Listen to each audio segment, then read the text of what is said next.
Good morning, I'd like to call the meeting to order. I'd like to thank everyone who's in the audience, those who watch by Facebook Live. I'd like to ask the chaplain for prayer. Let us pray. Father God, we just thank you for the opportunity to come today in fellowship and do whatever you would have us to do for our town. We ask you now to use us to listen to you, dear Lord. Not to try to do it ourselves, but whatever you feel like we need to do, dear Lord, as a council and individuals, use us and bless us. Give us the wisdom and knowledge and use us to do everything you would have us to do, and we'll glorify you for Christ's name. Amen. Amen.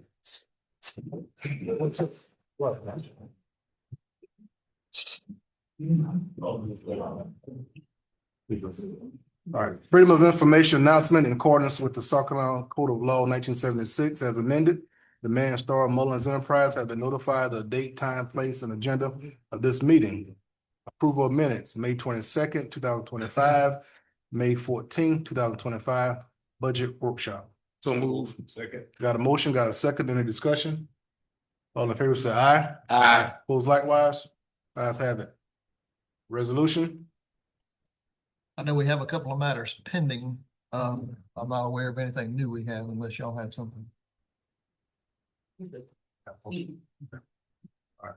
Ordinance? Thank you, Mr. Chairman, members of council.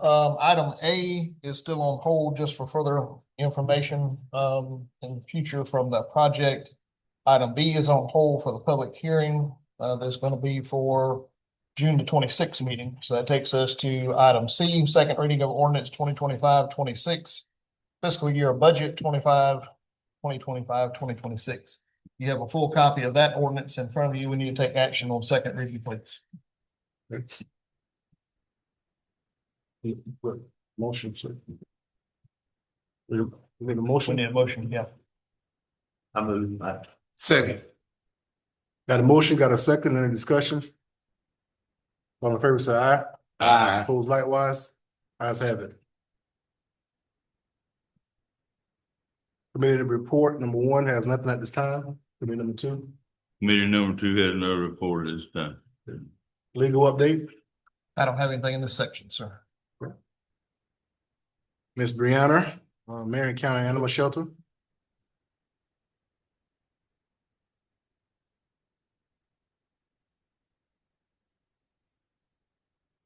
Good morning, council members, chairman. Thank you for the opportunity to speak to you today. My name is Brianna Corsi. You might know me as Bree. That's what most people call me. I assumed the role of director at the Marion County Animal Shelter in April of 2024. Since then, I've implemented several new procedures, welcomed new team members, and adopted modern techniques, all with the goal of improving animal welfare in Marion County and better serving our community. To provide some context, in 2023, prior to my leadership, the shelter intook just over 1,000 animals. Of those, 161 were euthanized and 688 were released alive, either through adoption or rescue partnerships. In 2024, our intake increased to 1,400 animals.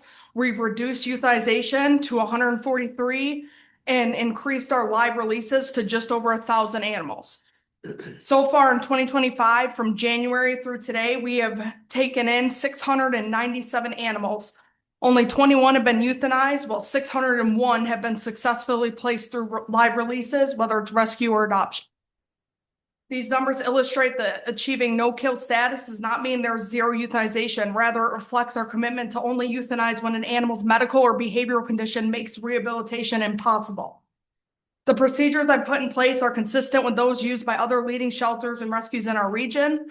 One such protocol involves the handling of feral cats. Housing feral cats in a shelter environment causes them undue stress and poses safety risks to staff and volunteers, which I've had multiple people sent to the hospital with serious injuries from feral cats and helping them at the shelter.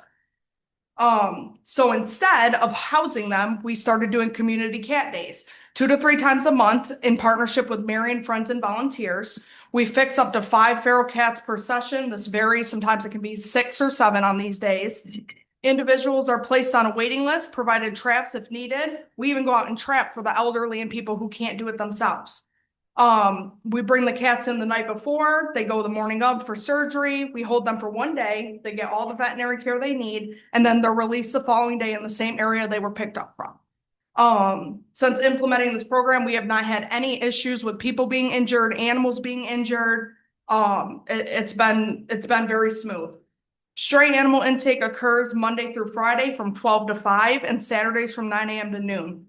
When members of the public bring in strays, we ask if they're willing to foster the animal, with the shelter providing all necessary supplies. If fostering is not possible, we accept the animal. Animal control may bring in animals at any time, and they are never denied access to the shelter day or night. For example, dogs wearing collars or harnesses should not automatically be brought to the shelter. Housing non-dangerous animals just overcrowds the shelter and strains our resources. For owner surrenders, we ask individuals to call ahead and be placed on a waiting list. That said, we handle these cases individually. If space is available, we do not impose a wait. Think of our shelter as a triage center or emergency room. Urgent cases are prioritized, and we work within our capacity to ensure the best outcomes. We're doing everything we can with limited staff and limited resources to serve both the animals and residents of our community. These changes have enabled us to reach no-kill status, build transparency with the public, and strengthen our partnership with rescues, ultimately resulting in more lives saved. Thank you for your time and your support. And I highly recommend every single one of you come out to the shelter and take a look around at the renovations that we've done, the animals in our care, and how things are running. Because I think it really helps if you guys come out and kind of see the day-to-day operations of the place. Question, Council? Bree, at what point do you feel that we'll be able to take animals in the shelter when they're carried out there? We do intake animals. We're not closed for intake. We just last year, even through all the construction, we took in 1,400 animals to the shelter last year. We're not closed for intake.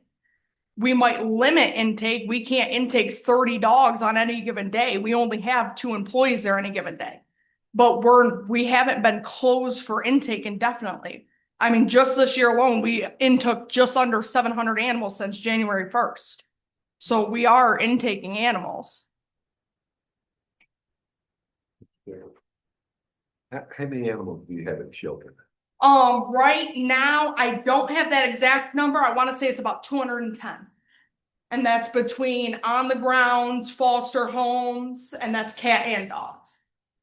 Well, what are we gonna do to maybe increase that? Because I know there's plans to maybe do things down there. I think the biggest thing to remember is we can build all the space we need, but that we need more employees then. Right now, we take care of just over 200 animals, and I have 2 full-time employees, including myself, and 2 part-time. That's 200 animals that have to be medicated, fed, vet appointments, pictures taken to try to get them adopted out to rescues. So I mean, we can build more space, but it's going to have more. We're going to have a much larger staff. Even now at the capacity we're at, the Humane Society of the United States and ASPCA, we should have 10 more full-time employees just for the animals we have on property. I mean, it is a lot taking care of 200 animals a day. So to answer your question is we do need more space, but with more space is also going to come more employees. So. How many of the intake animals come from people dropping them off and those that come from our employees and things? Well, we don't really ask people when they come in, are you, a county employee, unless it's someone we know. But we only intake Marion County animals. But majority of the animals coming in are strays.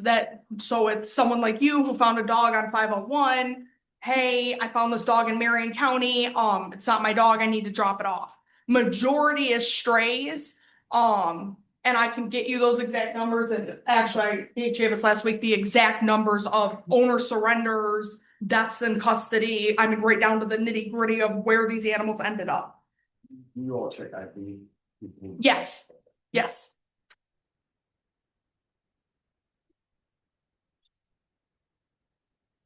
Well, we appreciate.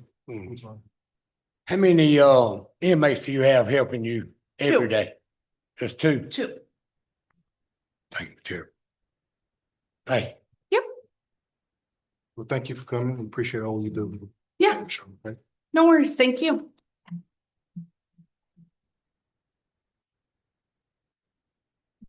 Brenda Jackson, Ken Carbon Company.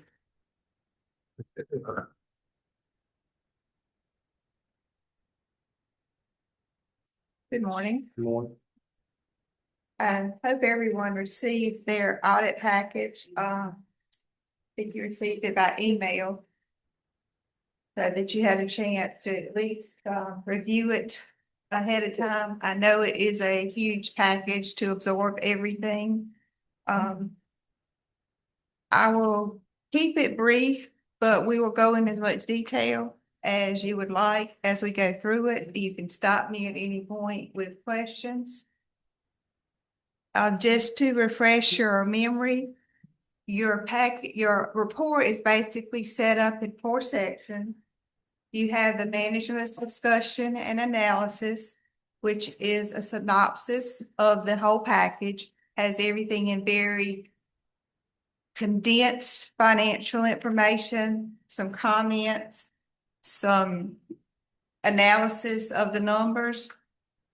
You have your basic financial statements, which are also very condensed numbers into basis of accounting. And then you have some required supplemental information and then some additional supplemental information. We'll concentrate on your basic financial statements and then probably your general fund statement, the detail of that. On page 5, we'll start there. This is your independent auditor's report. This is the opinion that we express on your financial statement. And at the very bottom of the page, you'll see 2 opinion paragraphs. Once again, we did not have the library to include in your financial statements. Now, library is a component unit of Marion County. They have their own audit, so we don't audit there. They have their own audit, and we are provided with their financial statements, and we put their information in to your package. Their audit was not complete in time for us to put it in this package. So you have a disclaimer of opinion on the component units of Marion County. You have an unmodified opinion on the governmental activities and the major fund and the rest of the information of the county, which is the same opinions that you've had now for the last couple of years since the library ran into some issues with their accounting packages and some turnover in their financial department. Any questions on that opinion? What is your recommendation regarding that? Should the library have a separate department? They do have a separate audit. Do you think they should?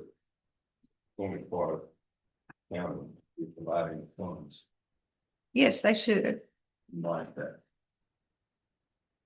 because that's the way of making sure. I mean, you provide such a significant amount to them. That's your way of making sure that that money is spent correctly and that everything is being spent according to their rules and regulations. Well, my question is, should their audit be done by the county's auditor? Well, in years ago, it was, I mean, but they bid their own audit out.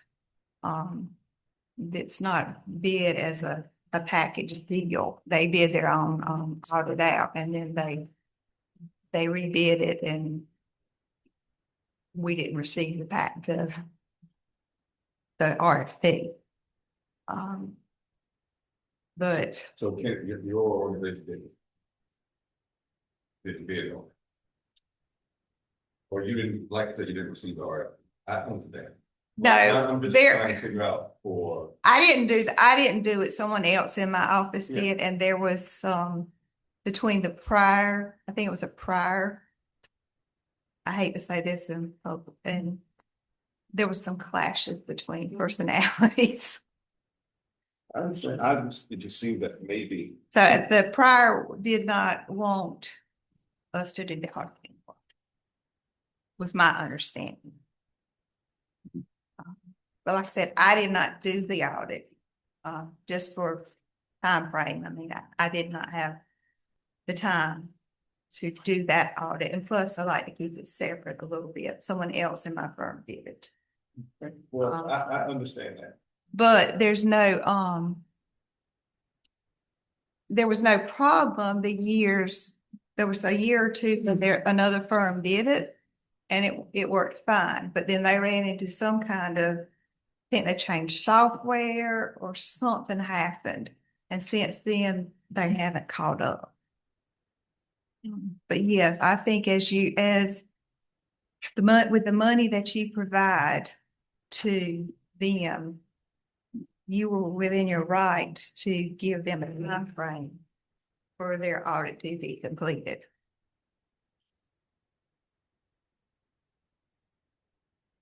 If no other questions, let's turn to page 17. This is your statement of net position. This includes all funds and accounts of the county. Like I said, this is a very concise statement. The first line item there is your cash. These are basically your unrestricted cash amounts, page 17. You're at 1.5 million in cash. This number was down from the prior year when it was at 3.7 million. You also have restricted cash, which is about 8 lines down at 16.7 million. This number is also down. This restricted cash can include all your grants that have cash that you receive ahead of time. It can include monies that you are holding for another entity. It can include monies that you are holding for tax funds that are due to another entity. So basically, anything that's held with a restriction as to how it can be spent. Overall, you have total assets of 81.2 million, with the bulk of that being your fixed assets of 32.2 million. This statement is a little different because this is on the accrual basis of accounting. This includes all of your fixed assets and all of your long-term debt. We'll look at another statement in a minute that will be on the modified accrual basis of accounting that will not have those numbers, those fixed assets and long-term debt in there. If you look down a little farther down, you'll have accounts, the liability section.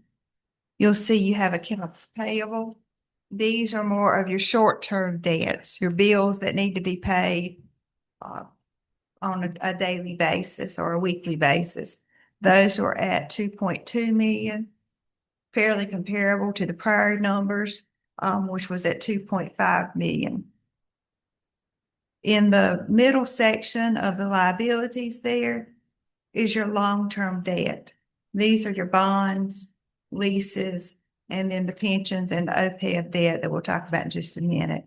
Your long-term debt for the bonds and leases were about 12.3 million. This number includes, like I said, the debt that I say the county can control. When we talk about the OPEB and the pensions, those aren't really debt that you can control. The pensions, you have really no control over because that's the South Carolina retirement system, which I'll explain a little bit more in just a minute. The OPEB, the only control you have over is by controlling your pension obligation, what you pay to your retirees. So your long-term debt was very comparable, down slightly from the prior year, your bonds and notes, leases payable. The pension obligations and the OPEB obligations. The pension obligations were the pension obligations is the portion of the South Carolina retirement system that an actuary calculates that you are responsible for based on the number of retirees that you have and what the actuary calculates that they assume you will have based on your current number of employees. This number varies based on the discount rate that's applied, the rates that they apply for the life expectancy of employees. So this number to me is very fluid, depending on the market, depending on life expectancy and everything. But there's really nothing that you do that affects that number. You get a report from the state. Actually, it's published on the state's website, and those numbers come straight from them. The OPEB, which is other post-employment benefits, that's for health insurance benefits that you pay for your retirees. Now, that obligation was about $15.3 million for June 30th, 24. The only control you have over this is what benefits you pay for retirees. So that's the only way you affect that. The obligations that calculations that are made, once again, are based on the number of employees you have and the number of retirees you have, and the actuary calculates the obligation that you have based on that, the life expectancy, the discount rates, the earnings, and so forth. And that's something that you have to pay an actuary to do these calculations. The OPEB obligation was up about $500,000 this year, but the retirement was down about $2 million. So that's what I say, these numbers do fluctuate significantly from year to year. When you take the difference between these assets and liabilities, you get your net position. Your net position for the year was $23.2 million. Now you'll see your first line in that section was unrestricted net position of the general fund. That number is a negative. And we talked about in the past, that's not unexpected because of those pensions and OPEBs. I mean, we just talked about that OPEB liability was $15.3 million. Pension liability was $14.7. So you're looking at $29 million with just that. So when you take that liability from what all your other assets and liabilities, that puts you in a negative. You also have some restricted net position, which are the funds that have to be spent on certain items. Like you have the capital projects fund, special revenue funds that are usually grants, and then the net investment in capital assets. And we'll talk a little bit more about those restrictions on the next section. And we'll talk about some fund balance on the next page. Any questions? Yes, I have a question. Under the section of portion that's due after 1 year, Mm-hmm. does the report indicate the years that these are due, like 4 years, 5 years, and that? Yes, on pages in the notes to the financial statements.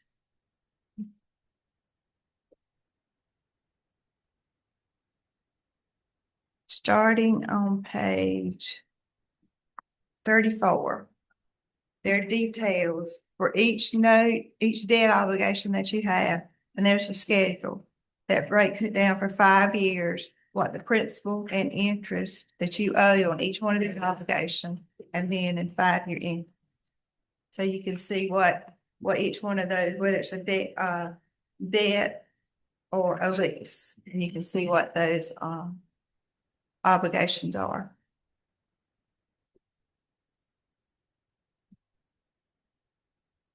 Okay, let's flip to page 19.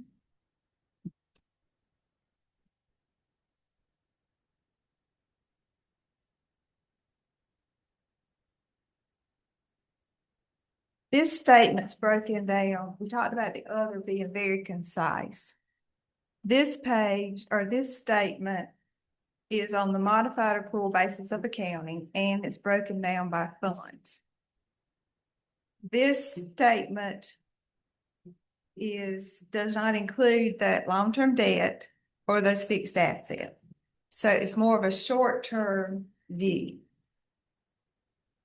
I think this is a more appropriate view because you're not necessarily going out and selling a building to pay your bills or to meet your obligation on the debt. Yeah, the cash numbers that you see there, if you were to follow that number across 1.5 million, that's the same number we talked about over on the other page. So your basic numbers here are the same, except for those assets and those long-term debt and those fixed assets and a few other minor changes. I know you've had some discussions and there's been some confusion, and it's not just you. I think it's everywhere, and it's not just this council. I can remember back with prior administrators, including, God rest his soul, Pete Rogers. We would butt heads about fund balance and cash, and fund balance does not necessarily equate to cash. Because a fund balance is a combination of cash, everything that you're owed, and everything that you owe. So it's not necessary just because you have a fund balance at this point in time, it doesn't mean that you have an equal amount of cash at that point in time. And plus, the cash that you have could be earmarked for specific items. It could be some bond proceeds that are earmarked for a project, or it could be your local option sales tax money that has to sit there until it's used to roll back for taxes, or different items like that. So that is one thing you have to keep in mind, that, if you look at the bottom of that first column, the next to the last line number there, you have a total fund equity of 3.8 million. But where you see the first number there, we just talked about your cash 1.5. So just note the difference there in those. And keep that in mind, that just because fund balance and cash are not the same thing. And also, in lots of cases, the general fund, which is what we're concentrating on here, has to, I won't say support, but may have to front a grant. Sometimes a grant, you have to spend the money before you get reimbursed. So if that's the case, the general fund has to have that money to be able to spend it. So you need that cash over here to be able to function with those grants or fund those grants. You should get it back, but you still need it up front. You also need that cash for emergencies. And you've all been through, unfortunately, hopefully not for a long, long time, hurricane. And FEMA is not the fastest thing to get money to you when you need it, when you do have these emergencies. We'll talk about some FEMA when we look at the general fund. But just to talk about some fund balances there, we talked about the general fund. Of that 3.8 million, you do have, of that 3.8 million, only 2.6 of that is unassigned fund balance. Even within that 3.8 million, we have some of that is specifically assigned for certain things. You have $643,000, which you'll look up a little bit, was at, for accommodations tax.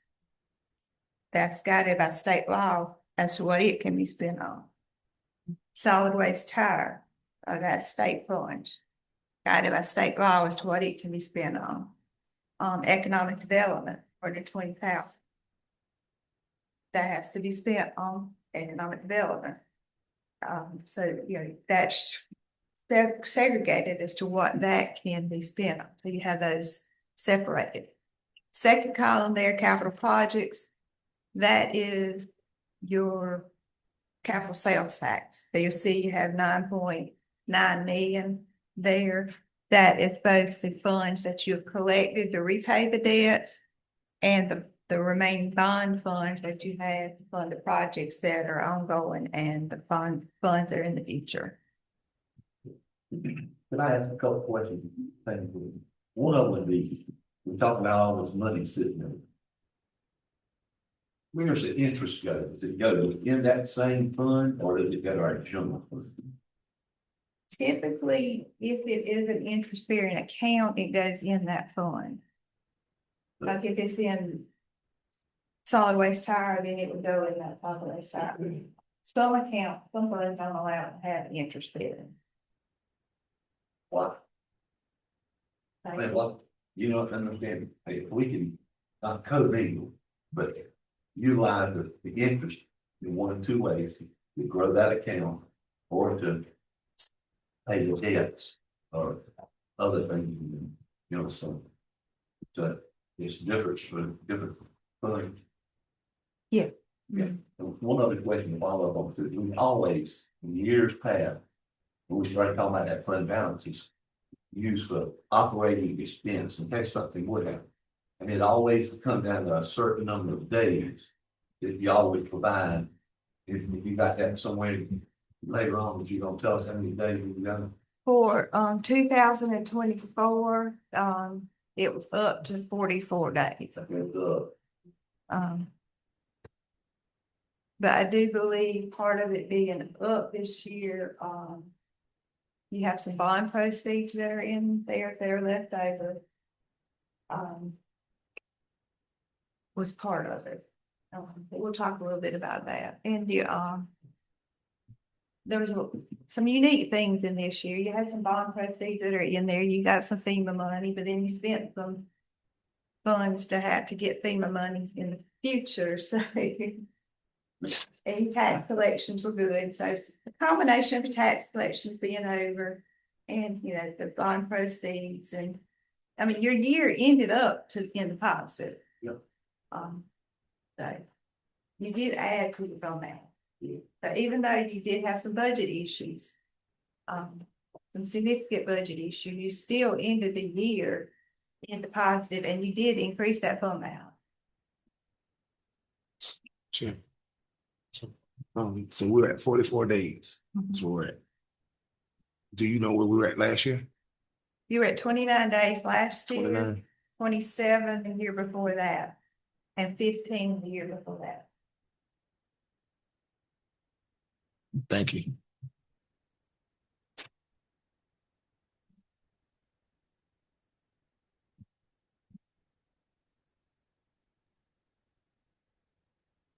The next to the last column, you have debt service fund balance of $761,962. These are the tax that have been collected that can only be used to fund the payments for your loan, for your debt. Can be used for nothing else but that. Then you have some child support services, $277,000. Once again, that's considered federal money and it can only be used to support your child support services. And then that was the 442,000 was the economic development that we had talked about. No, emergency services was a 442. That is your E911 funds. And that is once again prescribed by law as to what it can be spent on. Any questions on that? If not, let's jump into page 75.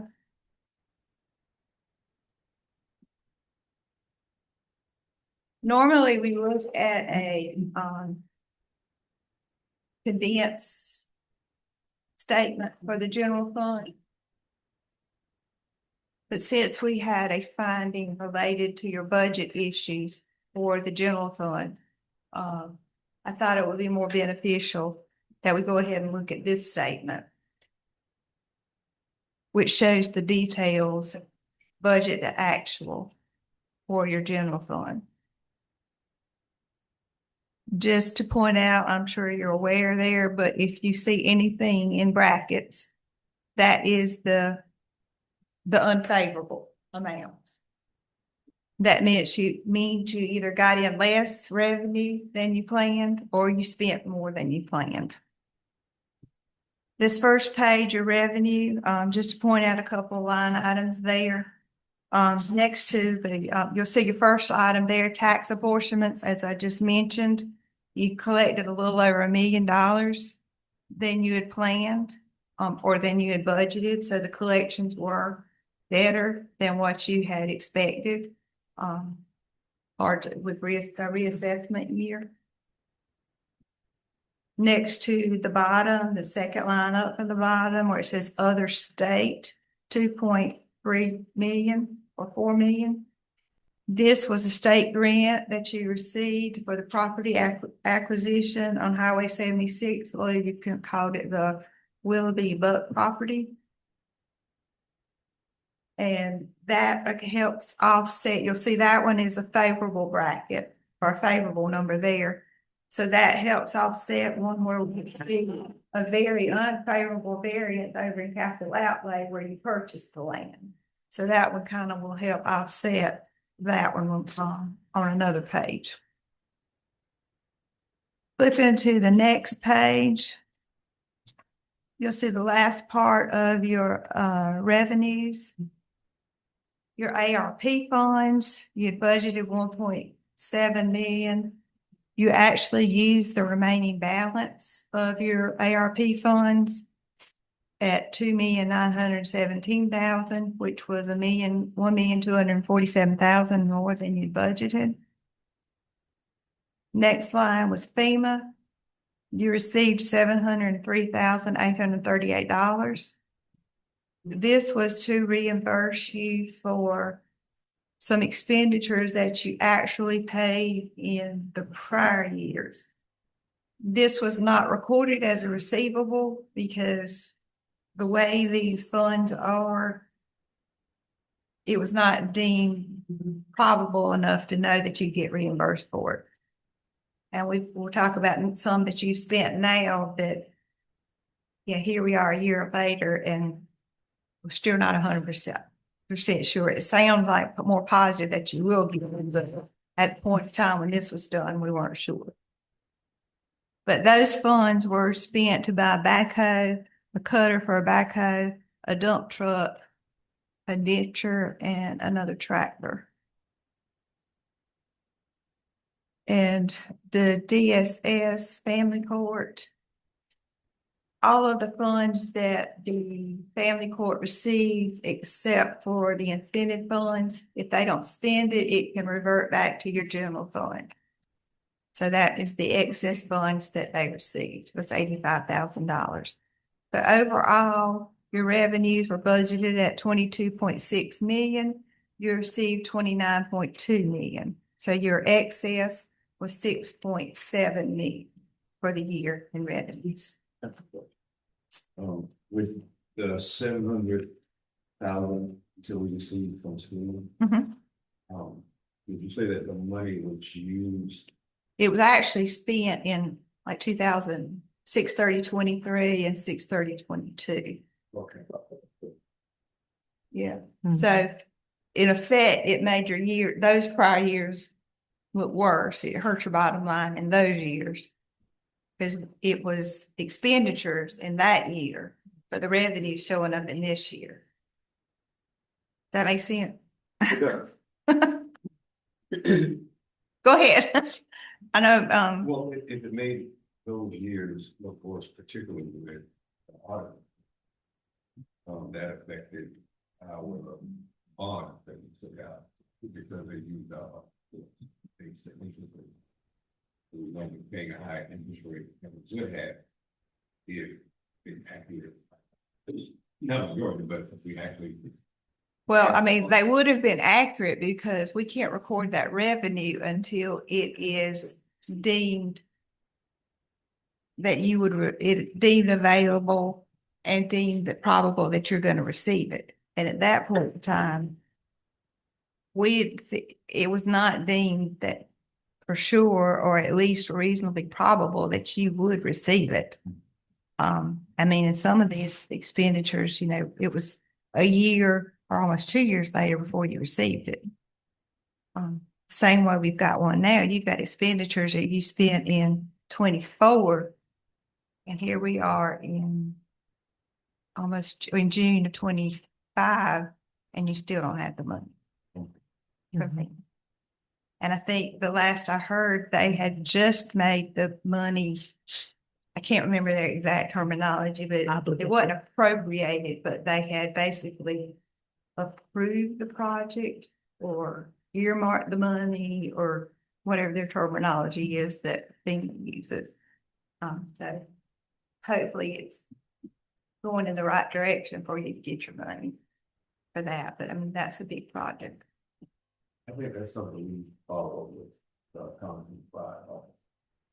See where. You could talk to Mr. Turner too. He can explain it more as to where you're standing at now, because that came out in the meeting with Ms. Alta recently, so she's getting it from him. So you may want to just have him update you first on what the standing is with the project, because he's the one that handles that.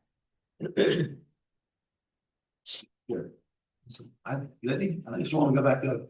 Because I'm amazed that we had all this money, additional money. And I understand the ARPA because that's designated for whatever reason.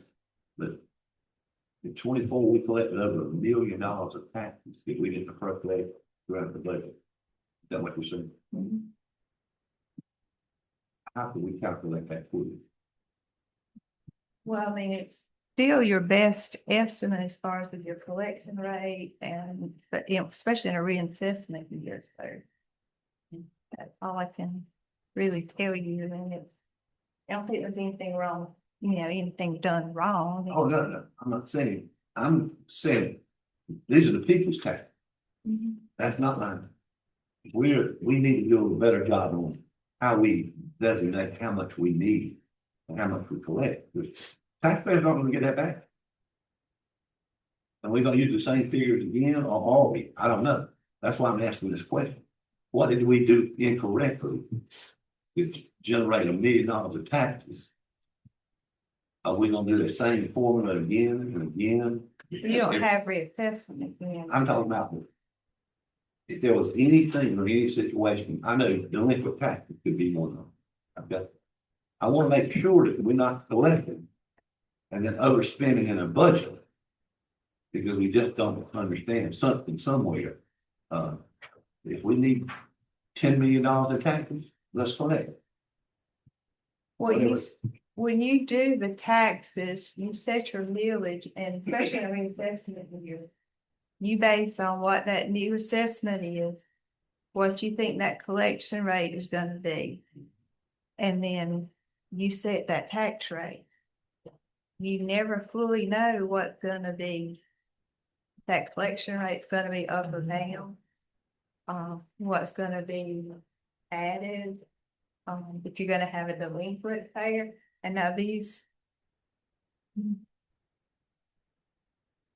I'm trying to see, I mean, those tax apportionments include everything. That includes fee in lieu of. So I mean, I remember correctly, you received better collections on your the fee in lieu ofs, like with the industrial parks. So some of it was bad, and definitely don't really always know with that, what you're doing. But aren't we getting ready to do reassessment again Next year. next year? I mean, as a business person or whoever, if we missed it that far, before we do it again, we would want to make sure and analyze that. I don't know anybody in this county who want to pay extra tax. So if we need to have somebody come in and help us, that's all I'm saying. That's just a lot of tax. And we can say it was reassessment. We got another one next week. I want to make sure that we don't have another situation. And you could, otherwise it's gonna be astronomical. Thing that I would say on that particular issue is I am completely 100% confident that the millage and the tax bills that went out were active. My estimate of the annual taxes were wrong. That is what the problem with budget is. It has nothing to do with overtaxing the residents. My apology that my estimates of the annual taxes were inaccurate. I do believe that I can help you in the budget, that I am trying to be more optimistic. But the residents of the county were not going forward. Mr. Chairman, I want to move for the record that statements from the county treasurer will be included in the minutes. So Brandon. Yes, if I can hear them, I'm in that front of people anyway. Brandon. I want to follow up with Mr. North question. So you're saying that you can do under reporting or misreporting funds received from P and Lou's from the industrial park? No, I'm just saying you got more than you, had budgeted. Okay. No, I'm not saying anything was done wrong. I just want to make sure. So the majority of this $1 million. And I can't say the majority of, I don't have those figures with me, but if I'm remembering correctly, there was a favorable variance in the fee in lieu of. Is it possible for us to get the breakdown of what that $1 million was? Which categories it was in? Yeah. Mhm.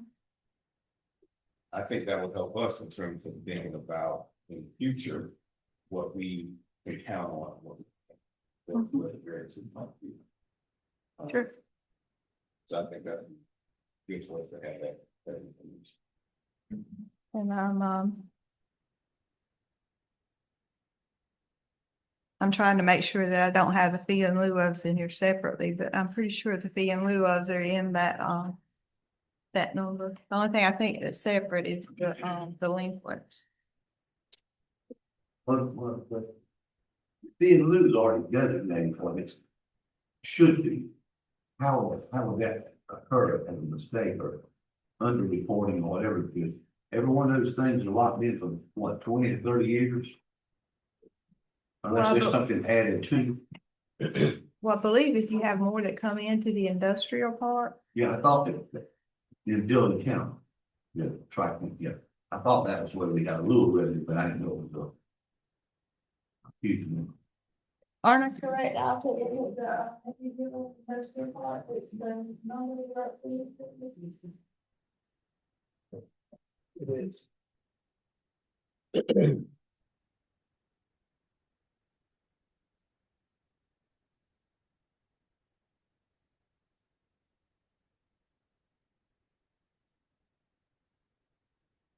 Okay, if no more questions on the revenue, on your expenditures. In your first section that before we start looking at anything in detail, when you see fringe benefits, you're going to see a lot of brackets on those. Fringe benefits include your payroll taxes on your salaries, retirement, and health insurance. There, appeared to have been an incorrect rate that was used on health insurance when the, budget was done. So you'll see brackets or unfavorable variances in most of your, departments for fringe benefits. So just to make you aware of when you see those departments, the, fringe benefits, you will see that, and that'll explain those variances. In capital outlay under county council, you'll see an unfavorable variance of 4.3 million. I'm on page 76 there under county council. That's the land purchase, mostly the Willoughby Buck property, which was 3.6 million, which was paid by the general fund, and then there was another 519,000 that was paid by a grant. And then there was also some of the Fallen Heroes Park expenditures that were in here. So this is when I was saying earlier where we had the favorable variance in the revenue for the 2.3 million in the grant from the state, helps offset this deficit in the expenditure here that wasn't budgeted.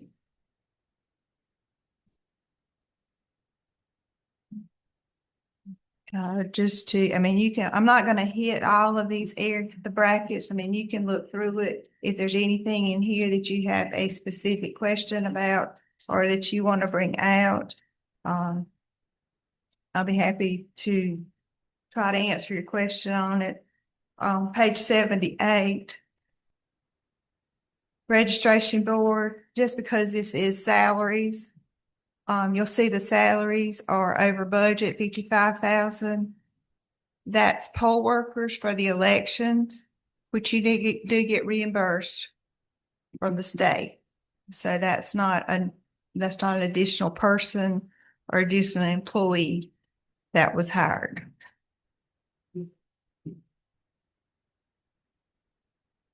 On page 79, at the bottom of the page, information technology, professional services. It's over budget 325,000. Most of that is your IT professional, creative consultants, which was funded basically by your ARPA funds. So you did receive revenue for that to offset those.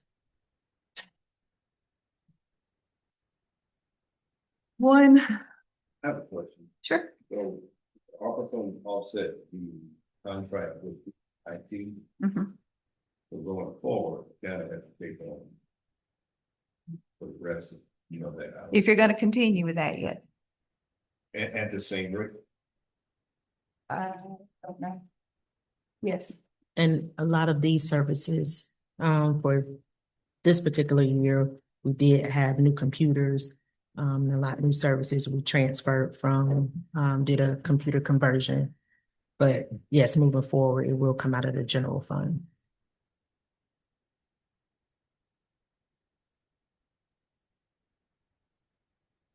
Just to point out, something that's a little different on page 80. You have unallocated expenditures. These are basically items that are used for all departments that aren't specifically split up and spread out between all the departments. But what I wanted to point out was capital outlay.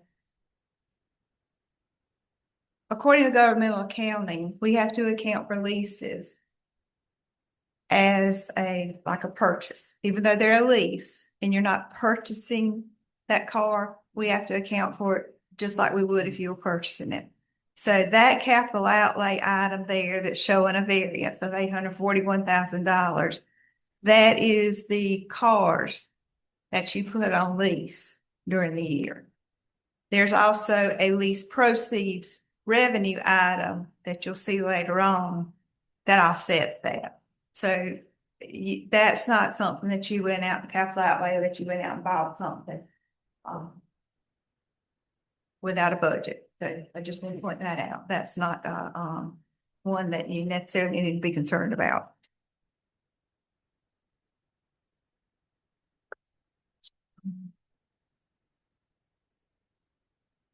Where we talk on page 81.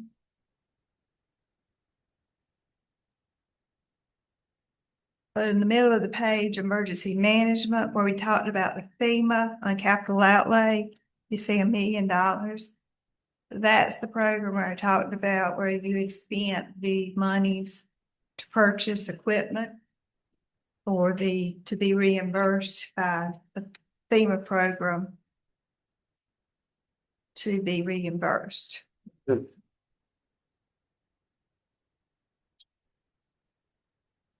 And then lastly, on page 85.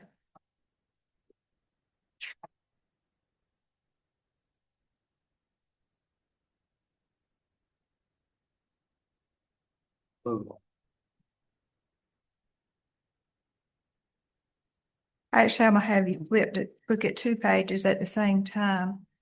On page 80 and page 85.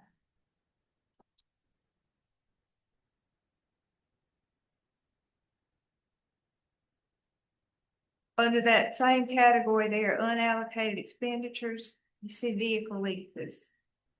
You have a budget of $433,000. You spent $229,000. You have a favorable variance of $203,000. This is enterprise, the car lease.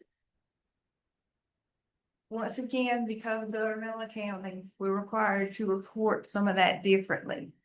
So that's not all of the payments that were made to enterprise. You have to take the $229,000 and add on page 85, where you see debt service, principal and interest leases, $607,000. Now, other than a little bit that was for Pitney Bowes, the bulk of that, which totals $837,000, was what you paid it, which basically puts you over budget $400,000. Say that again, how much we pay enterprise Basically over $800,000. 1 year? Now it's not an easy thing to get out of because you're in these contracts and you're committed out these years. So it's something you got to plan to work your way out. And I know that process, Ms. Chavez is cut down the number of the cars that she has in the program. But I just want council to be aware of what you have in this program and what it's costing. These include law enforcement assistance. Could you go over those figures one more time? I want to write it down, because I don't know if I heard what I heard. If you look on page 80 where it says vehicle leasing, which is 229,422.73. And page 85 where it's 607,956. That's 837,380 is the total. Now, other than a small amount that does include some Pitney Bowes in there, but it's not a huge number. With a budget of $433,000, that puts you over budget $400,000. How long? This is just short of 1 year. Was this the same as the year before, or the same percent? Are we doing the same thing over and over? It's been over budget for pretty much since you started this program back when, it was started when Tim did it. But it's been growing every year. How much longer we got on this lease contract? Most of them are 5 years, and every time they get a new vehicle, it's 5 more years. Do we approve that on an annual basis, or is that just something that takes place? Chuck, That was approved when I you, know. when is that you, what we do with them? yeah. It's, I think how that program works, when a car gets so many miles and get to a certain age, they recycle it back out. It's not even a decision of ours, it's a decision of the leaser. It's not even ours, it's enterprise run. They're not gonna allow you to put so many miles on that car before Before you they have to. bring it in and then resell it to someone else.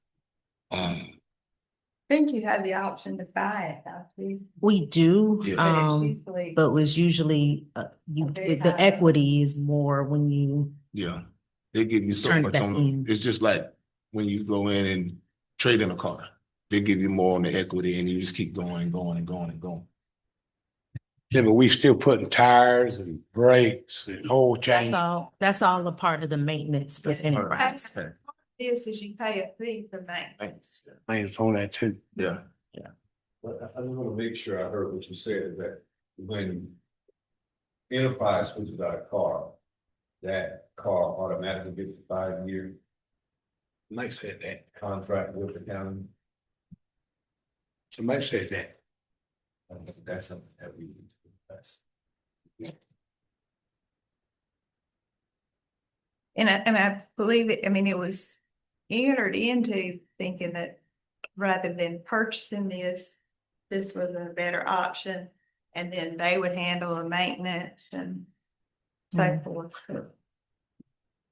And that has been the concept. And I do know that vehicles, just like inflation, I mean, they've gone up and that's really what we're seeing, but we have downsized significantly, since we started the program. How many vehicles we have in the program, you know? We have about over 100, about 115, What'd you say, Ms. Chambers? How many? about 115. 150. That's a give and take, 150, but I can get a okay. definite number. And I mean, I'm not saying that the program's bad or it's not what you need to do. I mean, that's your decision, and that's you weigh the cost, the benefits and versus, buying vehicles and whatever. But then what's your budget? If you're gonna continue with that.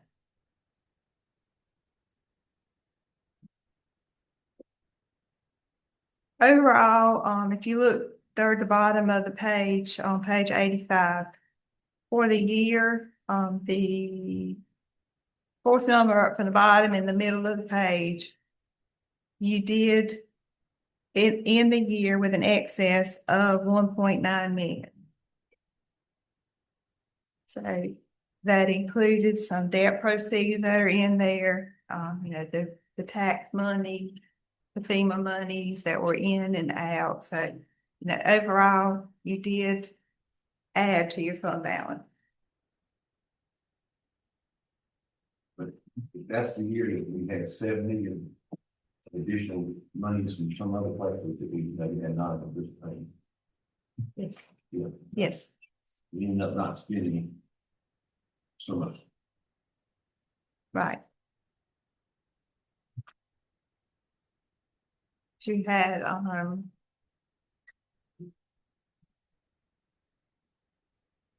$4 million in debt, which part of that was, used to purchase land and to fund your, your improvement here and to fund animal shelter, which has started in this year and will be ongoing in 25.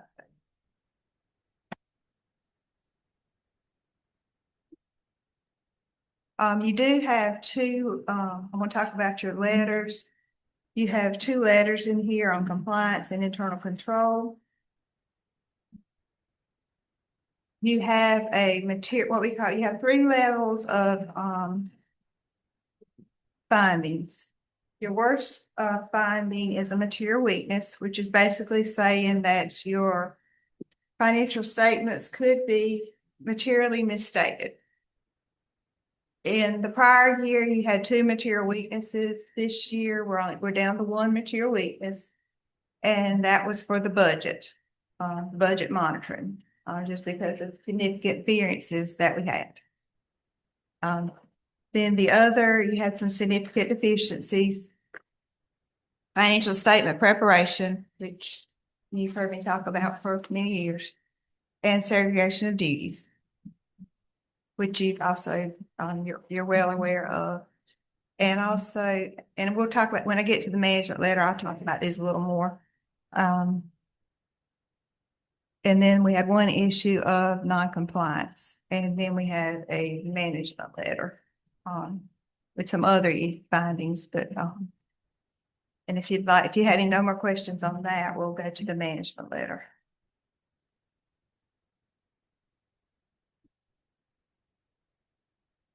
If you want to go to the management letter, it's the letter that says, to the administrator and county council. It's the, 3-page document. Starting on page 2. The material weakness budget variance is not properly addressed. I think we significantly talked about that, and just these are their budget variances that are not addressed, with adjustments to the general ledger, or some items that weren't approved in the budget. I think we significantly talked about that. Significant deficiencies, preparation of the annual financial statements and disclosures. We've talked about that in the past. How, we have assist in preparing their financial statement. Inadequate segregation of duties due to the small staff size. And does not have complete segregation of duties. That was a continuing. Financial records, not maintained adequately. This one was a material weakness last year. So we've stepped this down because you had significant improvement in that. We still had some significant material journal entries that were required. So although it's had major improvements, still have a little bit ways to go. We still had, some leftover remnants of your prior finance person to deal with. You still were short-staffed. So with all of that, we still had this finding that was in there. And some of that had to do with the grant. Just feel like you need a little bit more monitoring and oversight with and communication among all your departments with your grants, as far as making sure that if you have one department that is requesting funds or is handling a grant, that finance, the treasury, everybody knows, and you have somebody that's overseeing this grant to make sure that paperwork's being filed and requests that all reimbursement is being received, and that paperwork is being filed so that they've requested to get reimbursed for it. I think what you're recommending, what I read it, is that all of this should be done through the grants manager. For who? Through the grants manager. Or a designated person. If you have another finance person that can do it, I mean, that's fine. Just somebody there needs to be some oversight. But, I mean, there was an issue this year with something that didn't get reimbursed. But nobody knew to follow up on it, because, you have one person saying, well, I didn't know we didn't get the money. And the other one saying, well, you could have looked at the financial statements, because they have access to the Tyler software, so you could have seen that they didn't have it. So I know I said this last year, but it boils down to communication. And all the parties being aware of what's going on, and oversight. Oversight is key. That one with the two deals. $149,000.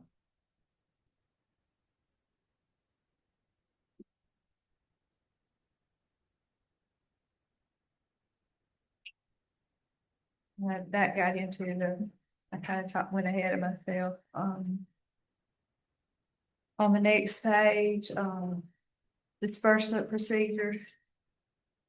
I had instances, in which purchase orders were either not prepared or prepared after the invoice was received. A purchase order and a requisition should be prepared before purchases are made and should be approved before the purchase is made. I mean, that the whole purpose of it is so that it can be approved and you can verify that the budget is there beforehand. Not once the purchase has already been made when it's too late. Instances in which bid and quote documentations were not obtained or were not on file. We also found instances in which invoices were not approved by administration. We learned that this was stopped because there was a misunderstanding that this was not a procedure that was required.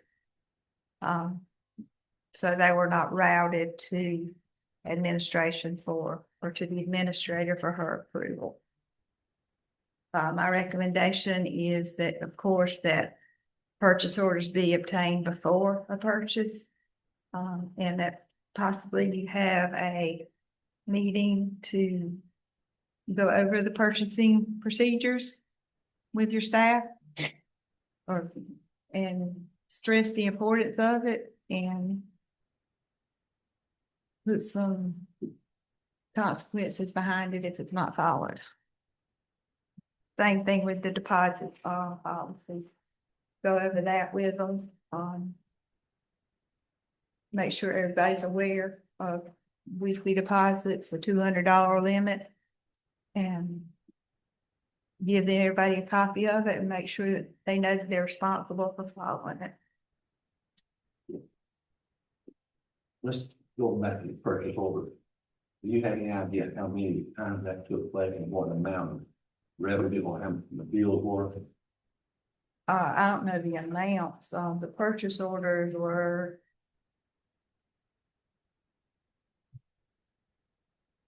on my sample. Now, I don't look at every item. I select a random sample of, usually my random sample is 60, because that's my requirement is 60. And then I select significant items, which is the dollar amount based on the fund. I usually end up testing probably 100, 150 items. But the ones with no PO or PO after the fact were 10. In a large amount of money, or it was $642, you know, if it's a $500 order. No, these were typically more than that.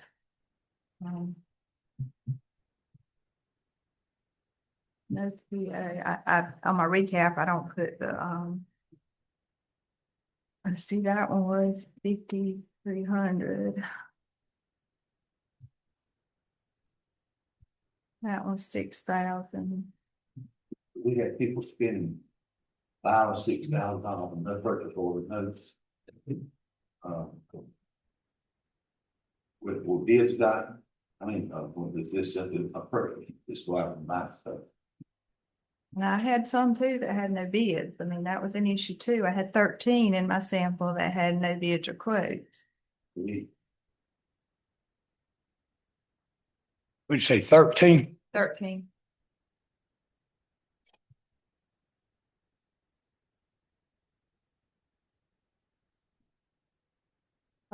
The next to the last item, approved budget.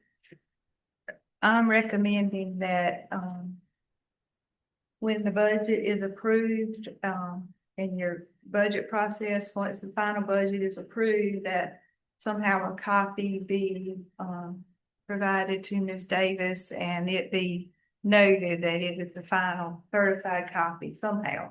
Notated on it. This is it. This is final. This is certified. Okay. This year we had some issues, getting our hands on what was the exact final copy that council approved. I just, and to have the amount in the I don't think I put this in there, but in the minutes, when you approve it, have the total amount of revenue and total amount of expenditures that were approved. So that it can be documented. And lastly, you did have in your letter for, federal uniform guidance, we did have one issue of non-compliance. Each year, if you spend more than $750,000 in a program, is what's been based on certain other standards, whether it's been a major program before, and then there's a whole checklist to determine if it's a major program or not.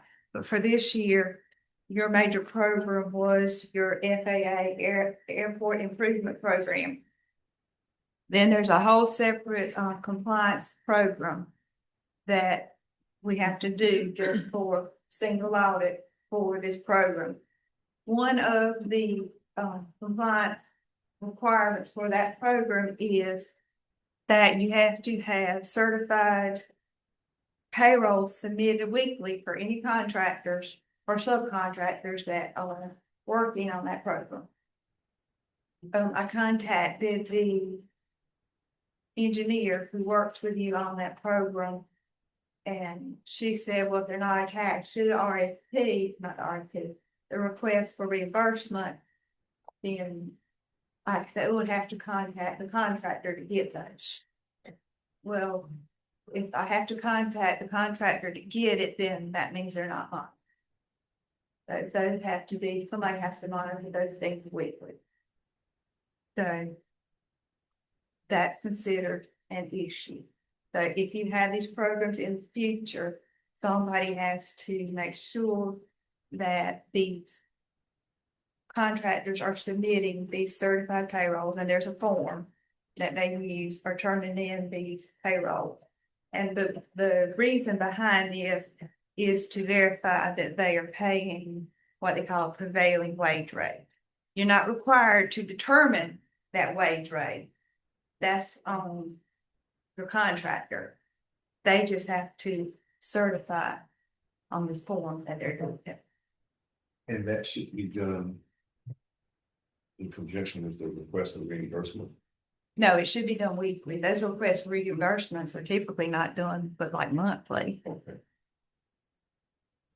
But now you can designate your engineer or anybody, your buildings director or whoever to do it. But it just is ultimately it's you as the grantee's responsibility. So the standard form. Yes.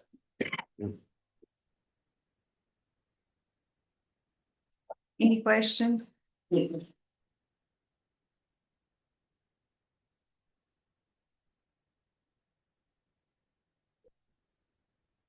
just want to thank you for your time. Thank you. Thank you.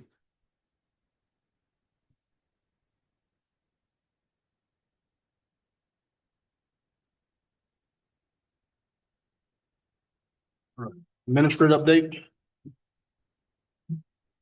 Thank you, Mr. Chairman, members of council, and those of you who are in attendance. I'd like to thank the directors and departments that are here, our finance department, auditor, our voters registration, building and permitting, economic development, treasury, prison camp, our animal shelter, probate, and airport offices are present today with us. So thank you for taking the time to be here.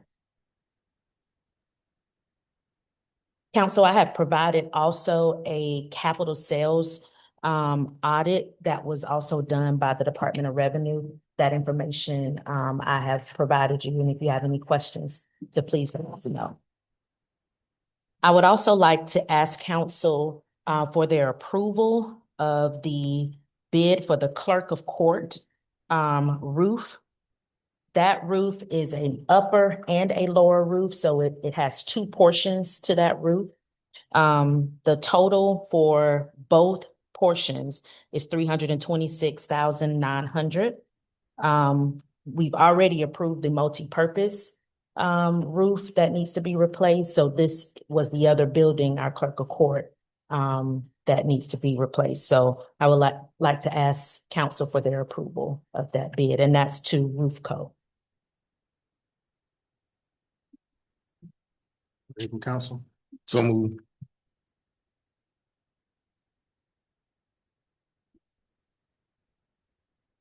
Got a motion, I need a second.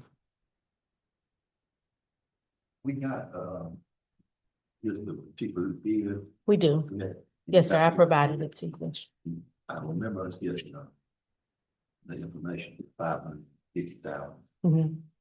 I don't remember if the bid and, the other side of my home. I have provided it, but I can provide it again. Got a motion, got a second, any discussion? How many companies bidded on that project? About 10. 10 bidded? Yes, sir. Okay. Did we also look at anybody locally fitting sir. that criteria? Yes, sir. Okay, thank you. Any other discussion? Local, let me see, on the roof. Special distribution. Yes, sir. They do. But they were also included, and I can again provide the bid tabulation sheet to give you all the information. What's discount did the local vendor get? Usually a 5%. 5%, okay. Yes, sir. Thank you, Chair. All in favor say aye. Aye. Opposed likewise? Let's have it. Thank you. The Red Cross, I provided you a document. The Red Cross will be here tomorrow at the administration building. That's for all who want to attend. This is a shelter response boot camp, just a refresher on training for upcoming events that are going to be happening within the county. As you know, we're approaching hurricane season. So again, Red Cross just will provide the training and tools and different information as we prepare for hurricane season and for different disasters. So they'll be here tomorrow between 10 a.m. and 2 p.m. Finally, we have our support our shelter. 501c3 usually gives us a monthly report.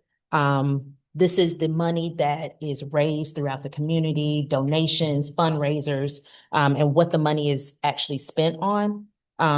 So support our shelter spending report for the month of May. The Dillon County Animal Hospital, they paid $353. Animal Emergency Hospital, $1,500. Cats to Fix a Friend, $300. Milk replacement for puppies with no mothers, $26. 4 cases of fancy cat food, $76. A playpen for dogs to be in during adoption events, that was $63. And we had a big fundraiser about 2 to 3 weeks ago with a company called Jordan's Way.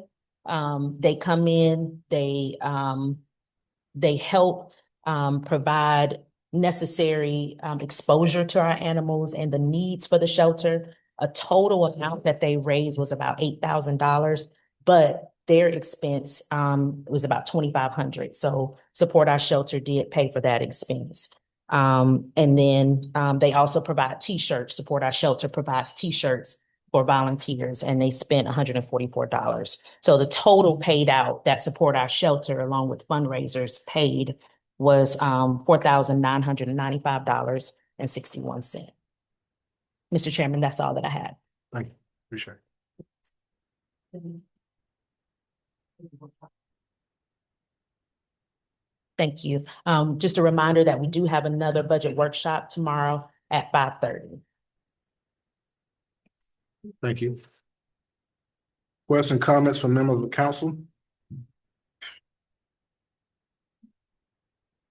I want to thank the EMS team that assisted the fire departments over the weekend at a fire call just outside of Mullins. It took about 4 to 5 hours to put that fire out.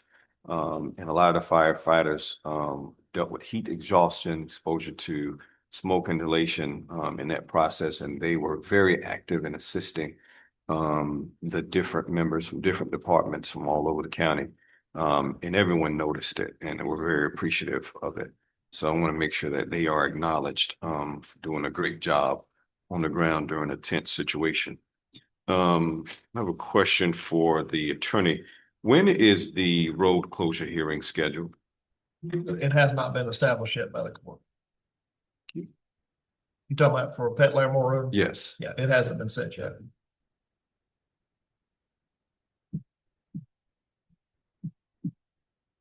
That's all I have. No comments?